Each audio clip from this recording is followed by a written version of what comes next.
वचन चल रहा है, अशुभ वचन से तो बचे। आप शुभ वचन सुन रहे हैं, वचनों का क्या प्रभाव पड़ेगा क्या नहीं पड़ेगा। आचार्य कहते नहीं, वचन मन को संभाल देते हैं। वचन से तीर्थ चलता है, वचन से मोक्ष मार्ग चला है। बोलो, तीर्थंकर के वचनों से तो तीर्थंकर का तीर्थ चला है। बोलो, बिना वचन के चला क्या? जिनदेव आदि से पूजा, और जिनेन्द्र देव की, जिनेन्द्र देव अर्थात जिनदेव हो गए, गुरु हो गए, निर्ग्रंथ हो गए, यति हो गए, साधु हो गए, अनगार हो गए, इनमें पूजा करने शुभ चेष्टा। पूजा का मतलब आदर, हाथ जोड़ना, विनय करना, उठ जाना, बैठ जाना, आदर देना, सम्मान दे देना, ये सब क्या है? हाँ, तो हम जितना आदर विनय रिस्पेक्ट करते हैं वो हमारी शुभ चेष्टा हो गई। साधु संगाता हम खड़े हो जाते हैं, बैठना चाहते हम आसन दे देते हैं, चलना चाहते हम कमंडल लेके चल देते हैं। तो हमारी जो शुभ चेष्टा है वो शुभ चेष्टा है। तो आचार्य कहते अशुभ मन में, अशुभ वचन में, अशुभ काया में तो अनंत काल बीत गया, लेकिन अब शुभ का समय आ गया है। मनुष्य भाव मिल गया है, गुरुओं के वचन मिल गए हैं, साधु की संगति मिल गई, ये तुम्हें शुभ का मिल गया है। और इस समय आप शुभ सोच लीजिए। इस तरह से जितना आप शुभ सोचेंगे उतना आपका शुभ होने वाला है। सबसे महत्वपूर्ण बात यह कि संसार छेदक वचन बोलेंगे हम। एक नियम यदि जीव ले लेना तो बहुत बड़ा नियम हो जाता है। हम संसार की वृद्धि कारक वचन ना सुनेंगे ना बोलेंगे। जिससे संसार बढ़े वो क्या सुनना, और जिससे संसार घटे वो बोलना, वही सुनना। प्रशंसा के वचन, जिनमत प्रशंसा, जिनवाणी के वचन, श्रीमत परम गंभीर स्याद्वादा मुगलांछनम जियात्र लुकना से शासनम जिन शासनम, ऐसे जिनेन्द्र देव के वचन।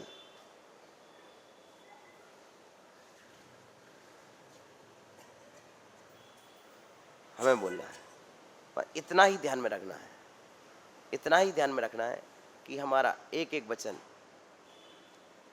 संसार छेदक वचन होता तो प्रवचन कहलाने लगता है। हमसे पूछते हैं माता जी, महाराज प्रवचन में क्या बोलना? बस जिनवाणी का हर वचन प्रवचन है, संसार का छेद करने वाला है। तत्वार सूत्र का एक सूत्र, हमने क्या बोला? सूत्र सूत्र में सम्यक दर्शन, सूत्र सूत्र में सम्यक ज्ञान, सूत्र सूत्र में सम्यक चारित्र, मोक्ष शास्त्र शास्त्र महान, है ना? तो सूत्र में सम्यक दर्शन है, सूत्र में सम्यक ज्ञान है, सूत्र में सम्यक चारित्र है। अब क्या रह गया? मोक्ष शास्त्र है, शास्त्र महान। कुछ बोलना है? आपने हाथ ऊंचा किया, कुछ बोलना चाहते हो बोलो ना। इस तरह से हम कभी कल्पना करें कि शास्त्र का लिखने वाला आसमान से नहीं आया, इसी धरती पर हुआ। हम में से ही जो व्यक्ति जो अच्छा सोचते हैं, अच्छा बोलते भी हैं, और जो अच्छा लिख लेते, शास्त्र बन गया। बोला तो शास्त्र बन गया। लो, मैं आपके समक्ष वार्षणु व्याख्या कर रहा हूँ, ठीक है ना? कर रहा हूँ ना, इसका शास्त्र बन जाएगा। आपने हमारा भक्तांबर शास्त्र देखा होगा, अभी समय सार शास्त्र प्रकाशन हो गया गया। तो क्या है? जो बोला हुआ शास्त्र बना। आचार्य विशुद्ध सागर ने जो बोला हुआ शास्त्र बना। बोलो,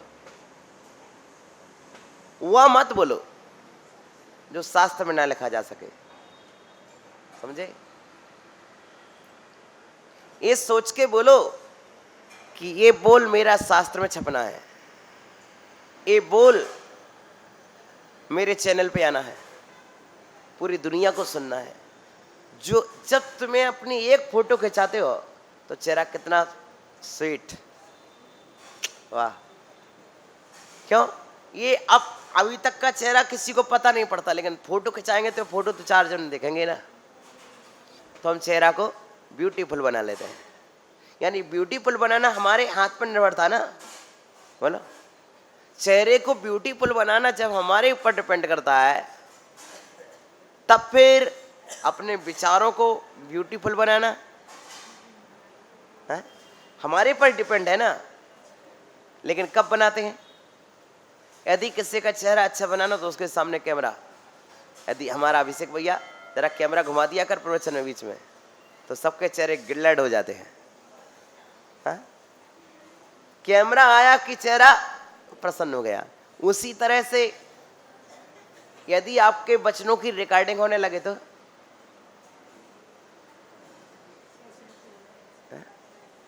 आप बड़ा बहुत अच्छा बोलेंगे, क्योंकि ये रिकॉर्डिंग आपकी पारस चैनल पे आएगी। क्या होगा पारुल जी, क्या होगा? यदि ये कह दिया जाएगा कि आपकी ये रिकॉर्डिंग जिनवाणी चैनल पर प्रकाशित होने वाली है, तो आप क्या करेंगे? अच्छे से अच्छी बात बोलेंगे। क्यों? माने इतनी बेस्ट बात आप करेंगे कि जो बात आपके जीवन की सबसे महत्वपूर्ण बात, जीवन की महत्वपूर्ण बातें याद, लोग बोलते महाराज आपको इतनी अच्छी बातें याद कैसे आ जाती हैं? गुड, बोलो तो है? मुझे बोलने के पहले ये पता है कि मेरी बात पूरे देश में जाने वाली है। मुझे पता है कि मेरी बात देश के भविष्य का निर्धारण करने वाली है। मेरी बात शिष्य के भविष्य का आधार होने वाली है। मेरी बात भक्तों के जीवन का निर्माण करने वाली है। मेरी ये बात जैन धर्म का उत्थान करने वाली है। तो फिर मुझे अच्छा बोलना ही होगा ना। दुनिया में सांप कितना भी टेढ़ा चले, लेकिन उसको बिल में प्रवेश करते समय अच्छा ही करना, सीधा होना पड़ेगा ना।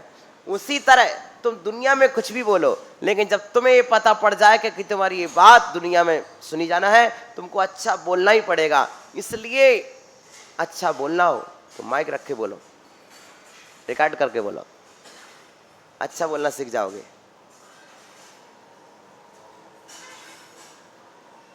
प्रिय बंधुओं, पर जिससे परवाह हो वही बोलेगा अच्छा। बहुत सुंदर, संसार छेद कारण वैणम शुभ वैणम, यही शुभ वचन है जिनसे संसार का छेद होता है।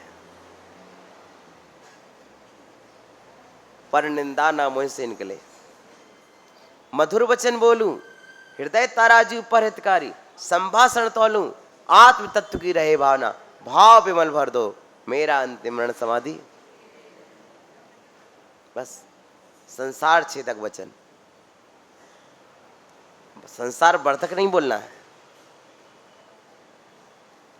इस तरह से आज की तत्व मीमांसा में आचार्य भगवंत ने जो कहा उसे मैंने आपके सामने रखा हुआ है, क्योंकि ये बात सुनिश्चित है कि हम आश्रव से बच नहीं सकते।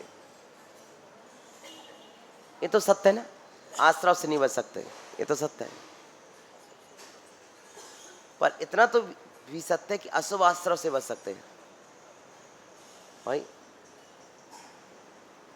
रोटी खाए बिना काम नहीं चल सकता, ये तो सत्य है। पर जहर खाए बिना तो काम चल सकता है।